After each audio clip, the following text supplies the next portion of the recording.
Michael Jackson anunciaba a inicios del 2009 la que sería la gira más grande de todos los tiempos, This Is It, la última en toda su carrera, tomando como sede Londres, con algunas fechas en Dubái, Nueva York y París.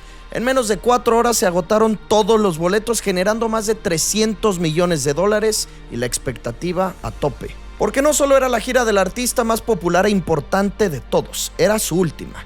Tras años de estrés, de exposición a la crítica, de juicios del público, volvería a los escenarios solo una vez más. La última ocasión en la que se le había visto, el 2005, 4 años enteros sin saber algo de él, desde que le levantaron 7 distintas acusaciones por abuso infantil, enfrentando la posibilidad de terminar por 2 décadas en la cárcel. Desde ese momento Michael decidió apartarse de los reflectores. La prensa siempre hablaba de su color de piel, de sus cirugías faciales, de su pérdida de peso, de sus adicciones a las pastillas. La fama había sobrepasado al artista. Decía él estar cansado de ser tomado como una personalidad más que como una persona. A pesar de los cientos de millones de discos que vendía, ya no podía hacer giras. Tanto estrés, tanta presión lo había orientado a vivir una vida solitaria, llena de depresiones, sedentaria, y tras donar muchísimo dinero a fundaciones, tras pagar también muchísimo por esas demandas con el abuso infantil, quedó cercano a la bancarrota, incluso pensando hacer una subasta con sus artículos personales, guantes, vestimentas, coronas, discos únicos. Fue así como surge la idea de This Is It.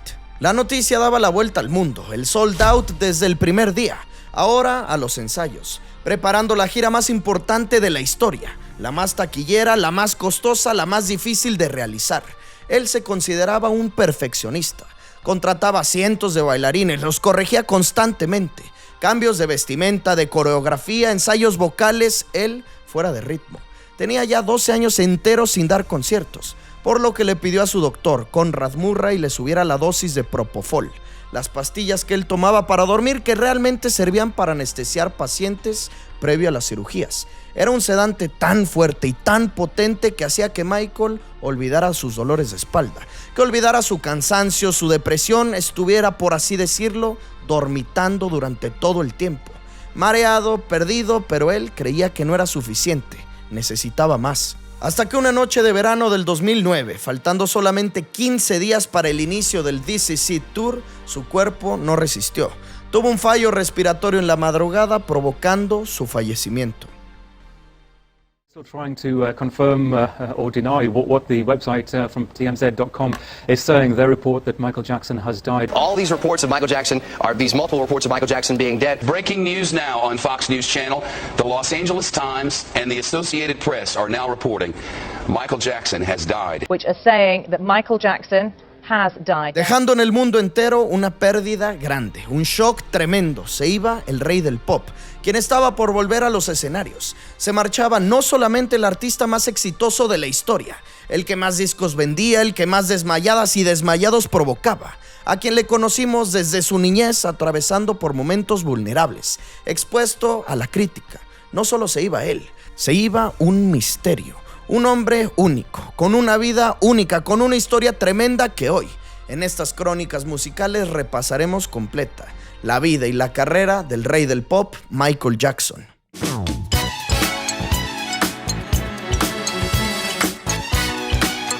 Nacido en Gary, Indiana, a unos 30 minutos de distancia de Chicago, en medio de una familia muy musical, muy numerosa. El octavo hijo de 10 que tuvieron Catherine y Joe Jackson. El hombre que marcó su infancia y el que dio inicio a su carrera. Un exboxeador y músico frustrado. Intentó a lo largo de toda su vida convertirse en artista. Guitarrista en distintas bandas de blues en la zona de Chicago. Y como no encontró éxito en lo personal, creyó que a través de sus hijos podría obtenerlo. Los hermanos mayores de Michael, Jackie, Tito, Jermaine, formaron una banda junto con un par de amigos a la que le titularon los Jackson Brothers. Michael y Marlon, con apenas 4 años, iban a ver sus presentaciones. Todo esto lo hacían escondidas de su padre. Cuando él se dio cuenta que tomaban su guitarra para hacer música, decidió dejar su trabajo y convertirse en el manager, en el promotor, a pesar de que no tenían ni una canción original y que eran todos solamente niños. Despidieron de la banda a los amigos de los mayores para incorporar de solo 6 años a Michael y de 5 a Marlon. Destacaba por ser un niño con habilidades para bailar, con una sonrisa distintiva y una especie de carisma que te atrapaba por completo.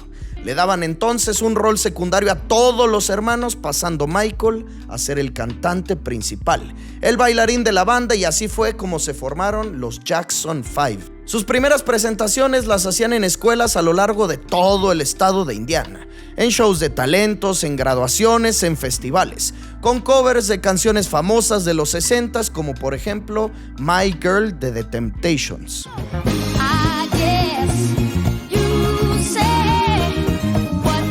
Su padre los impulsaba para seguir tocando, seguir cantando, y ahora les conseguía presentarse en bares, cantinas o burdeles, fungiendo como los abridores para la función principal de la noche.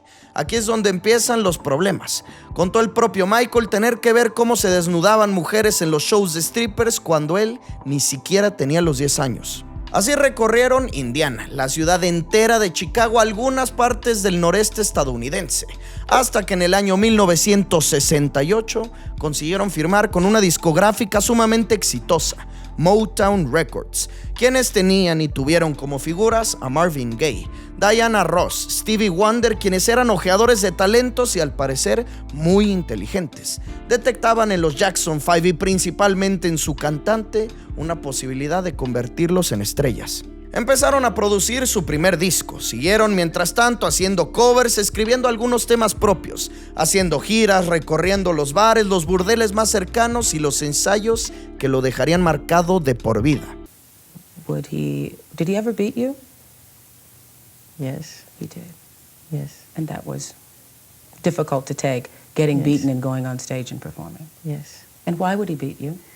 Because he saw me. He wanted me to, I guess maybe, I don't know if I was his golden child or whatever it was. Dejando a un lado la escuela, los juegos, los deportes, lo que un niño normal haría, y a cambio un estrés por complacer a su padre, ensayando una y otra vez, buscando ser perfectos para evitar recibir golpes. My childhood was completely taken away from me. There was no Christmas, there was no birthdays. It was not a normal childhood, no normal pleasures of childhood. Those were exchanged for hard work, struggle, and pain. Viviendo un infierno interno e irónicamente tocando el cielo musical al mismo tiempo, ya que Motown decidió promover su primer disco con Diana Ross. Creyó que si ella los presentaba al público podría servir esta ayuda, y así llegó su primera aparición en la pantalla grande con I Want You Back.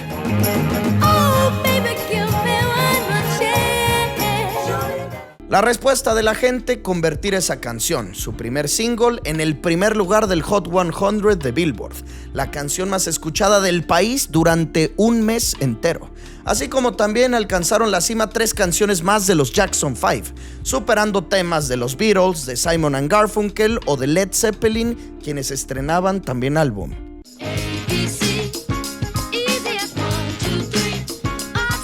Su vida cambiaba de un momento a otro junto con la de todos sus hermanos. Se mudaron a Encino, California, comprando una casa de 2 hectáreas, una muy diferente a donde vivían en Indiana, con solo 2 cuartos para las más de 10 personas de la familia Jackson, presentados en el show de Ed Sullivan, con caricaturas animadas sobre ellos, conciertos por todo el país, y como él era el brillante, el destacado, el más llamativo, Motown quiso exprimir el mayor jugo posible de él. Lanzaron 4 álbumes en solo 3 años en solitario, empezando así formalmente la carrera de Michael Jackson, nuevamente con covers, canciones para películas, de todo un poco, y mientras esos discos empezaban a vender cientos de miles de copias, incluso millones, seguía atado a los Jackson 5. I wouldn't want to look in the mirror. Really? And my father teased me, and I just hated it. I cried every day because of it. Your father would tease you about your pimples? He would tell me I'm ugly. Your father would say Yes, that? he would. Sorry, Joseph. Yeah. What's your relationship like with him? I love my father, but I don't know him. De un momento a otro pasaba de ser un niño quien tenía un trabajo de adulto a ahora ser un adolescente con una vida completamente atípica, teniendo aprobación de todo el mundo, rechazo de su padre y de él mismo, quien se sentía avergonzado de solo verse al espejo. Empezaba en estos momentos, a mediados de los 70s, a ser un objeto más que una persona. Su disquera Motown lo hacía producir y producir mientras giraba con sus hermanos por todo el país, hasta que finalmente lograba salirse de ese infierno firmando con Epic Records, para así disparar su carrera en solitario, pero junto con él venían en paquete todos los demás, cambiando el nombre de The Jackson 5 a The Jacksons. Quiso experimentar con algo diferente, la actuación. Adaptaron El Mago de Oz a una versión musical en el que él fue el espantapájaros. Esa película, un fracaso taquillero, pero ahí conoció a Quincy Jones, un productor musical quien podríamos decir le cambió la carrera. Él le hizo entender que había mucho más en Michael Jackson que solamente el bailarín y cantante de una música alegre junto a sus hermanos. Así fue como empezó a trabajar en su primer disco ya como el verdadero Michael que conocemos, Off the Wall, mezclando el pop con el funk afroamericano. Una combinación de canciones escritas por él y por artistas del calibre de Stevie Wonder o Paul McCartney. La expectativa a tope. Lanzado en 1979 cuando apenas tenía 20 años de edad. El éxito inmediato. Su primer single, la primera canción Don't Stop Till You Get Enough, al primer lugar del Billboard Hot 100.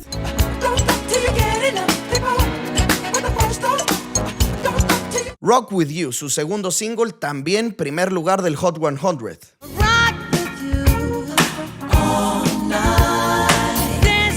Lanzó 2 sencillos más antes de que se publicara el álbum completo y también llegaron a la cima. Por lo tanto, el Off the Wall sería un éxito rotundo y al salir a la venta, el tercero más comprado por todo el mundo. Solamente le superaron Queen y AC/DC. Fue también aquí donde se dio el primer cambio físico en su vida. Durante los ensayos previos a la gira de este álbum, se caía en el escenario provocándole una fractura en la nariz, teniendo que ser intervenido quirúrgicamente de urgencia. Él, cansado ya de sus críticas de su padre por ser horrible, porque se burlaba de su nariz gorda, decidió hacer también un cambio estético, aprovechando para ampliar sus fosas nasales, con lo cual podría cantar un rango más amplio, más agudo. Se le detectaba también vitiligo, manchas blancas en la piel que iban apareciendo constantemente y cada vez eran más y más evidentes. Los doctores le decían que se mantuviera lejos del sol o cualquier luz excesiva, pero como él seguía teniendo contrato con The Jacksons y tenía que seguir girando con ellos, las luces de los shows solo hacían que se hicieran más evidentes estas marcas. Se llevó el primer Grammy a casa y sin descansar ni un poco empezaba a trabajar junto con Quincy Jones en su segundo álbum, el mejor de su carrera, el más vendido de todos los tiempos, Thriller. Michael siempre estuvo en contra de las etiquetas. Para esos momentos las etiquetas puestas sobre él no eran las del el drogadicto, el anoréxico o el vanidoso. Eran las de un músico que había quedado atrapado en el sonido de su niñez. A pesar de que Love the Wall era de los discos más vendidos, decían que seguía teniendo ese sonido alegre infantil de música disco, por lo que le pedía a su productor cambiar por completo. Quiso mezclar el pop con el rock y hasta incorporar algo de baladas. Fue por eso que le pidió a muchos de los integrantes de la banda Toto tocaran en sus canciones. A Paul McCartney que cantara junto con él el primer sencillo en publicarse. También a Eddie Van Halen compusiera el solo y todos los riffs en la canción Beat It. Él no compuso todas las letras, pero sí las más famosas. Se encargó de escribir Wanna Be Starting Something, The Girl Is Mine, Beat It y Billie Jean. Al lanzar el álbum de Thriller en 1982, la música cambiaba para siempre. No tengo que ser yo quien les explique la trascendencia que tiene. Se mantiene a la fecha como el álbum más vendido de toda la historia y no está ni cerca de ser superado. Aparte de que él había logrado un acuerdo récord con su disquera, obtendría el 37% de las ganancias. Colocó 7 de las 9 canciones dentro del top 10 y así se quedaron durante 80 semanas, consiguiendo otro récord histórico e insuperable. Al llegar los Grammys de ese año, 12 nominaciones, 8 premios. Jamás alguien saldrá más galardonado que él en esa noche, en donde empezaban a hacer sus vestimentas las más icónicas y controversiales, con luces por todo su traje, con los lentes que al final decidió quitarse para que las mujeres que enloquecían por él le vieran la cara. Destacadísimo Thriller por su música, tocando la cima, pero sobre todo revolucionario por sus videos. Empezaba a tomar forma el canal MTV, donde se repetían a lo largo del día las canciones de moda con sus videos correspondientes. Michael, siendo único y diferente a todos, contrataba directores de cine de Hollywood para que ellos dirigieran sus videos. Fue así que lanzó el famosísimo videoclip de Beat It.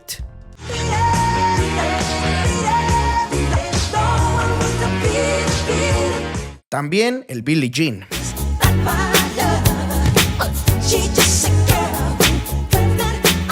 ¿Qué decir del más memorable de todos? El posible mejor video musical que se ha hecho, Thriller.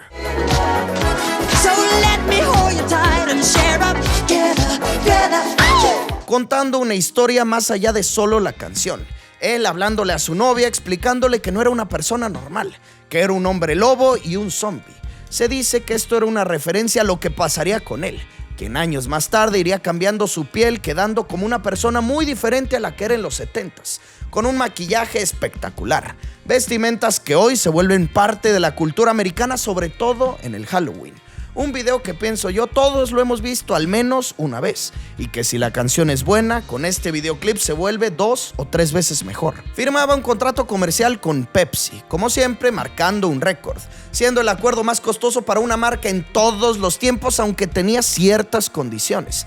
Si él salía en el anuncio tomando Pepsi, tendría que ser una bebida falsa o simplemente agua, porque él no tomaba refresco. Pero era tal la cantidad de dinero que accedía a actuar, y no solo eso, también a cambiarle la letra a su canción Billie Jean.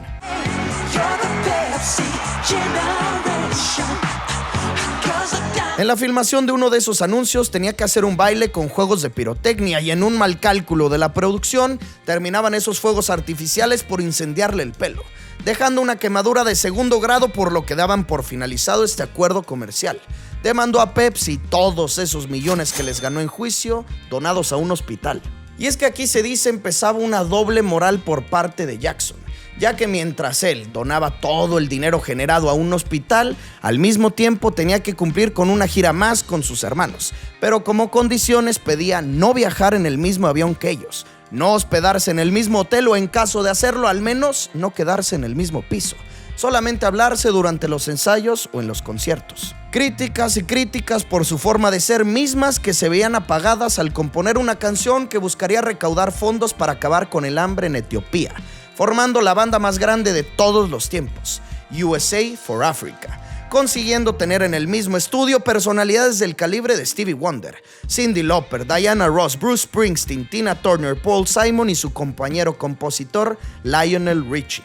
Así fue que se creó la mítica We Are the World, en donde él nuevamente aparecía como figura y estrella lejano a todos los demás. Una escena en solitario portando uno de esos trajes de luces que solo Michael, logrando recopilar alrededor de $63 millones, los cuales íntegramente fueron donados. Su gira Victory Tour en 1984 fue la sensación del año, como siempre con más y más récords, con más y más imágenes icónicas, ya que fue aquí donde le presentó al mundo su pase de baile llamado el Moonwalk, en el que se deslizaba para atrás con una tremenda facilidad, provocando que mujeres y hombres se desmayaran en sus conciertos. Nadie bailaba como él, nadie cantaba como él, y hacer todo al mismo tiempo, con un nivel de show a la altura del artista que era. Pero así como nadie se le acercaba en el ámbito musical, tampoco se le acercaban a la cantidad de reflectores, de paparazzis e intrigas sobre su vida privada, derivada en críticas. Se le empezaba a ver con maquillaje en la cara y en los brazos. Lo hacía para cubrir esas manchas del vitiligo, aunque la gente aún no lo entendía. Visitó un hospital al que donó parte de sus ganancias de su última gira. Le tomaron foto en una cámara de oxígeno para enfermos, y ahora la prensa inventaba que dormía ahí para mantenerse joven. Decían que quería comprar los huesos del hombre elefante, que incluso se llegaba a inyectar hormonas de mujeres para que su tono de voz cambiara y sonara más afeminado. Y aunque era una persona controversial, nada de esto era cierto. Lo que sí es que empezaba a diseñar lo que en un futuro se convertiría en su casa, un parque de diversiones de más de 1,100 hectáreas en California. Compraba un chimpancé a quien le daba de tomar. Lo trataba como un humano llamado Bubbles. Fue de los primeros en declararse abiertamente como vegetariano y posteriormente vegano. Así como también ganarse el odio o el repudio de muchos porque le arrebató a Paul McCartney los derechos de más de 250 canciones que compusieron Lennon y Paul para los Beatles, en una compra histórica de más de $47 millones. Mientras tocaba la cima mediática, artística, de éxitos, decidió volver al estudio, encerrarse junto con su productor y amigo Quincy Jones para volver a romper el mercado. Sería este el tercer disco que compondrían en conjunto, llamado Bad.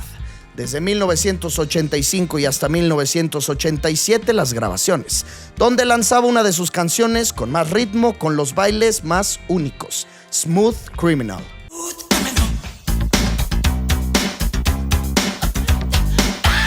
Volvía un poco a sus inicios, con el funk, la música para bailar muy alegre como The Way You Make Me Feel.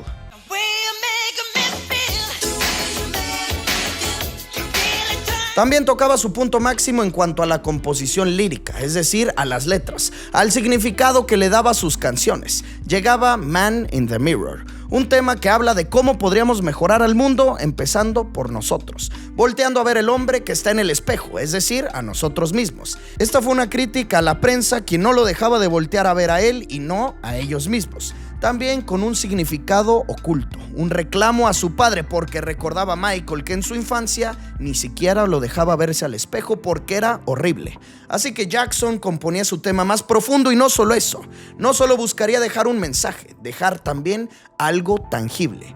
Todos los ingresos que este tema dejara donados a la caridad. Por último, la canción Bad, donde volvió a ser tendencia por los videos de MTV.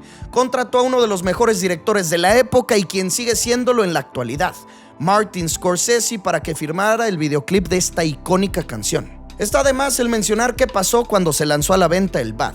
Nuevamente el álbum más vendido del año. Es a la fecha uno de los más vendidos de todos los tiempos y con otro récord a la cuenta.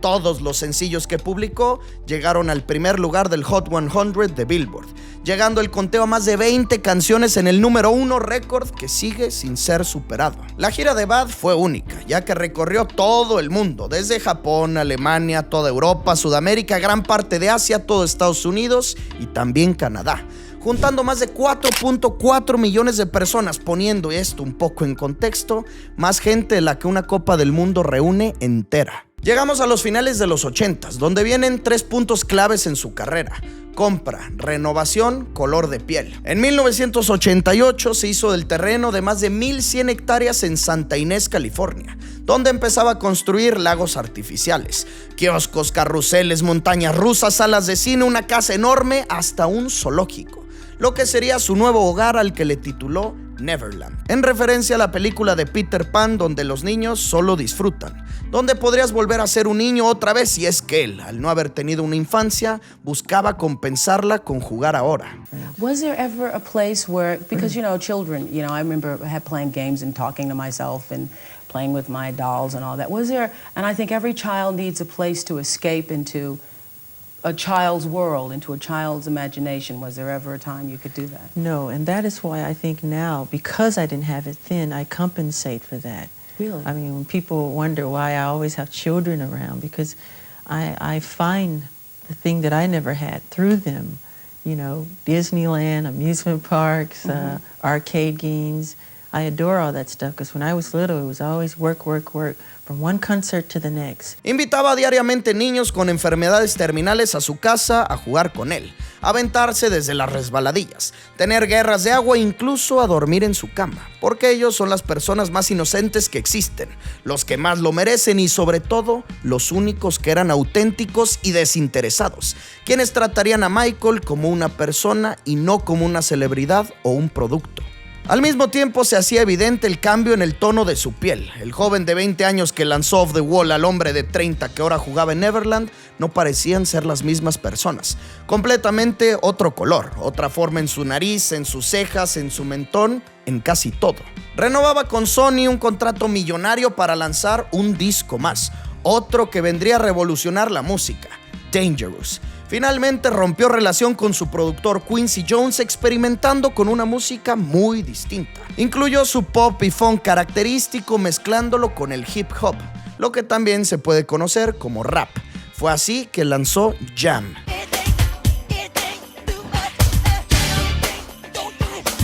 Black or White, la que me parece ser el mejor videoclip de todos, en el que sale Macaulay Culkin, el niño actor conocido por Mi Pobre Angelito por mantener una relación de amistad con él.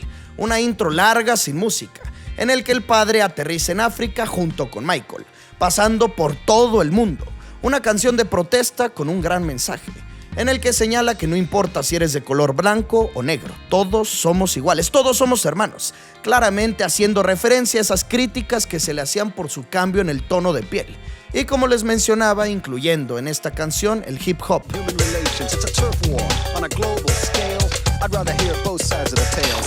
Otro de los temas más emblemáticos del Dangerous, Heal the World, dedicada a los niños quienes se habían convertido en su obsesión. O qué decir del soundtrack de la película Liberen a Willie con el tema Will You Be There. Volvió a ser el mismo de siempre, el rey, el número uno. El que con solo lanzar un disco eran ventas aseguradas. El que transformaba un álbum en un soundtrack global. Llevamos ya repasados bastantes lanzamientos y en todos hay canciones que se han quedado para la eternidad. Pocas cosas faltaban en su carrera o en su vida. Una de ellas, el presentarse en el espectáculo más visto de todo el año, el medio tiempo del Super Bowl. Se le hizo la oferta para tocar en el Rose Bowl de Pasadena y, como ya es costumbre en él, lo mejor que se ha visto. El mejor show del medio tiempo de todos los tiempos, apareciendo por encima de las pantallas del estadio, después volando en el centro del campo, quedándose viendo a un lado fijamente por 2 minutos, provocando un microsismo por los decibeles de los gritos del público. Cambió su vista al otro lado, se quitó los lentes y empezó a hacer lo que solo Michael Jackson. Combinación de baile con cántico y show, humo por encima de él cantando Jam, Billie Jean, Black or White, su mítico We Are the World y cuando salieron más de 3.500 niños, Heal the World. Siendo este el evento más visto hasta el momento en todo Estados Unidos. El otro aspecto pendiente en su vida era el tema de relaciones, lo sentimental, los noviazgos. Se rumoreaba que salía con Madonna. Él confirmaba ser novio de una de las actrices más conocidas de la época, Brooke Shields, aunque por su forma de ser pocos le creían. Se pensaba que era homosexual o que esto solo era una cortina de humo, ya que mientras él anunciaba su relación con Shields, la bomba tronaba en cuanto a Neverland y sus actividades con los infantes. Jordan Chandler, de solo 13 años, presentaba una demanda en contra de Michael Jackson por haber abusado sexualmente de él, incitado a masturbarlo con sexo oral y tocándole sus partes. Esto desataba un escándalo mediático tremendo. Ahora sus amistades con los niños se pensaba eran con un fin lujurioso, pedófilo de su parte. Esto terminó provocando una gran depresión en él, quien al mismo tiempo iniciaba su consumo de pastillas para dormir. Y fue tanta la presión que recaía que prefirió ponerle fin a su gira Dangerous, para enfocarse en el juicio y antes de iniciarlo lanzaba un comunicado a la prensa. Before you label or condemn me, don't treat me like a criminal. I am innocent. Fue visto en uno de los juicios más públicos de todos los tiempos, el cual terminó por ser ignorado, ya que los abogados de Michael llegaron a un acuerdo con el padre de Jordan por más de $15 millones. Todo esto para que quitara la demanda puesta en su contra, dejando la situación muy sospechosa. ¿Por qué pagar si él era inocente? Pero estaba esto afectándole tanto a su persona que prefirió recurrir a esta instancia. Los investigadores clausuraron momentáneamente Neverland en busca de pruebas. Le tomaron fotos a Jackson desnudo para analizar sus partes íntimas, compararlas con las imágenes mentales que les comentaba el niño de solo 13 años. En fin, un alboroto global. Se dice que sus analistas de imagen le sugirieron crear una cortina de humo para tapar tanto ruido que había en su contra, recibiendo en su casa a una de las conductoras más populares de los Estados Unidos, Oprah Winfrey, en la que dio su primera entrevista en más de una década. Más de una hora entera de plática completamente en vivo en la que se mostraba vulnerable, contando situaciones complejas de su infancia, aclarando sus temas del cambio de color en su piel, incluso cantando y bailando.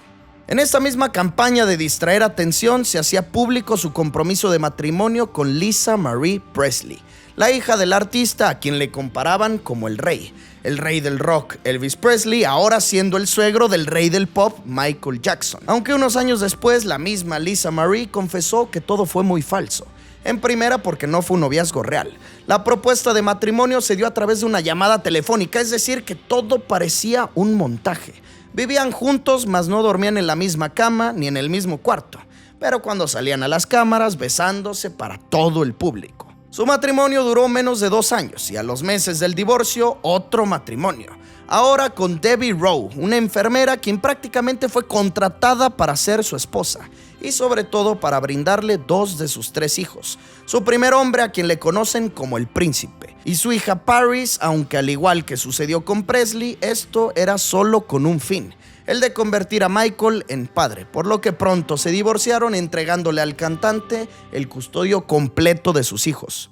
Durante los 90 se vivió una de las versiones más oscuras en su vida. Ya no era el mismo de los 80s, el de Bad, el de Thriller, el de las giras millonarias. Ahora era el blanco perfecto para atacar. Pero cuando él volvía a lanzar algo artístico, seguía siendo el rey. Lanzó un álbum doble llamado History, el que se dividía en dos partes. La primera recopilando sus grandes éxitos, la segunda con unas cuantas canciones nuevas, todas ellas con significados profundos. You Are Not Alone, la cual se dice está compuesta para él mismo, no estás solo.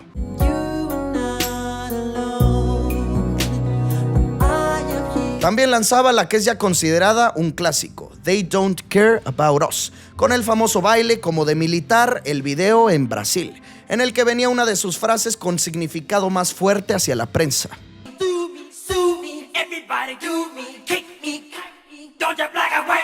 Desapareció del radar por mucho tiempo y cada que se mostraban señales de vida de su persona eran expuestos al juicio de los demás, como la vez que presentó a su tercer hijo a través de un balcón, en el que jugó al fingir que lo dejaría caer recibiendo aplastantes críticas, teniendo que salir a ofrecer disculpas. And why would I put a scarf over the baby's face if I was trying to throw him off the balcony? We were waving to thousands of fans down below, and they were chanting they wanted to see my child. So I was kind enough to let them see. I was doing something out of innocence. Cuando se divorció de Lisa Presley, dijo que Michael era una persona sumamente inmadura. Y sí, tal vez tenía razón. Él no entendía cómo comportarse como un ser humano de su edad, de más de 40 años. Porque dicen que cuando te vuelves famoso, quedas atrapado en la misma edad en la que conociste la fama. Así que si aplicamos eso en el caso de Jackson, se quedó atrapado en los 6. Por eso, a pesar de aquel juicio con el niño, siguió recibiendo en Neverland cientos de enfermos diariamente, durmiendo incluso con ellos en la cama, tomándolos de las manos, siendo amigo de un chango, fingiendo que tiraría a su bebé por el balcón, recayendo en el mismo problema de siempre. Para el 2005 volvió a ser tema de conversación en juzgados en la corte. 7 diferentes acusaciones de infantil, algunos asegurando que les daba bebidas alcohólicas o hasta los llegaba a drogar, provocando el que Michael tuviera que volver a salir de su casa porque ahora Neverland clausurada por siempre. Tener que mostrarse ante los paparazzis, ante las cámaras, quien ahora se veía debilitado, desgastado. Una combinación del estrés, de esa depresión eterna que lo había perseguido, su consumo de fármacos, con una posible anorexia, ya que cada que se le presentaba a la corte se le veía aún más flaco y con nuevos cambios en el rostro. Un Michael completamente distinto al que rompió el mercado a inicios de los 80s.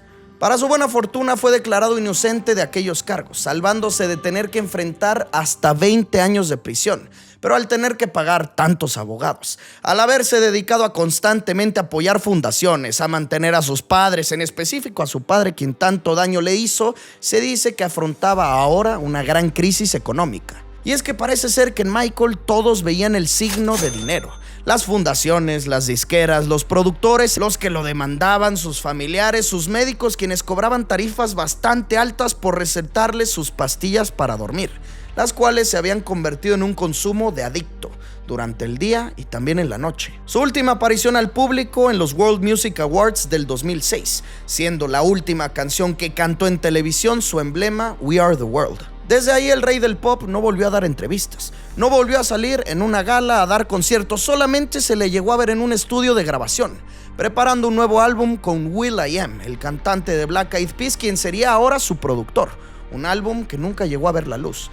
Preparó una gigante cantidad de artículos personales de colección para hacer una mega subasta, salir así de su preocupación financiera, aunque la puso en pausa, ya que a finales del 2008 le llegaron unos empresarios con la propuesta de sacarlo de sus problemas económicos, con una gira más, solo una, en su 50 aniversario de vida, en su regreso a los escenarios. Fue así que en marzo del 2009 anunció su último proyecto, preparando la gira por Londres, París, Dubái y Nueva York. Logró saldar todas sus deudas en un solo día. Se terminaría embolsando más de $300 millones. Le pidió al Dr. Murray que le subiera su dosis de Propofol por un dolor fuerte en la espalda que acarreaba desde hace años, que le impedía el bailar. Michael no había dado un solo concierto desde 1997, por lo que él se encontraba fuera de ritmo. Así que el This Is It sería uno de los eventos más ambiciosos de su carrera. decidió también filmar los ensayos, las juntas creativas para lanzar un documental de esta gira, la que incluso antes de salir a la luz ya era la gira con más expectativa de todas. Sería la más taquillera, la más costosa, probablemente la más espectacular. Pudimos ver esa versión perfeccionista del artista, corrigiendo él personalmente a los bailarines. Se dice que preparaba versiones únicas de sus canciones, cantando y bailando otras que jamás había presentado en conciertos, que en esta ocasión no utilizaría el playback, es decir, que bailaría y cantaría al mismo tiempo, sin importar su edad o el cansancio. Constantemente se hablaba de su salud. Le preocupaba al mundo lo flaco que se veía, el desgaste que se notaba en su cara, pero él seguía como lo hizo desde niño, priorizando el arte, la música antes que a él. Los dolores eran excesivos y faltando solamente 3 semanas para que se abriera el telón, para que se diera su primer presentación en Londres, le pidió al doctor que le aumentara la dosis de consumo en sus medicamentos nocturnos, provocando en Michael Jackson un paro cardiorrespiratorio en la madrugada del 25 de junio del 2009.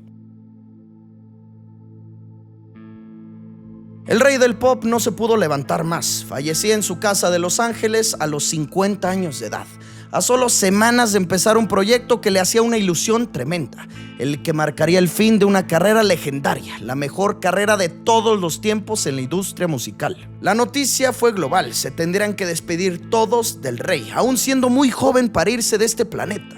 Pero si entramos a terrenos de opiniones, la realidad es que esto ya no era vida y nunca la fue. Él no supo lo que era el descanso, el jugar, el crecer, el madurar, el casarse, el ser padre como un ser humano tradicional. A él le arrebataron su vida, su voluntad desde los 6 años. Lo montaron en un escenario, nunca más lo bajaron hasta ese momento, en el que su doctor se lleva toda la culpa.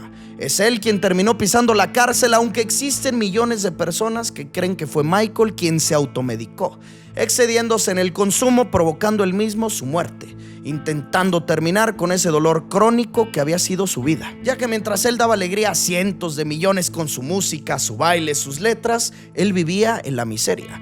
Irónico, porque todos pensamos que la fama, el dinero es felicidad, porque él estaba rodeado de lo que más quería, los niños, de su casa enorme, de una sala de cine, un carrusel, una montaña rusa, sus hijos. Sin embargo, hay algo que nosotros podemos entender y me parece que lo describen a la perfección en su funeral.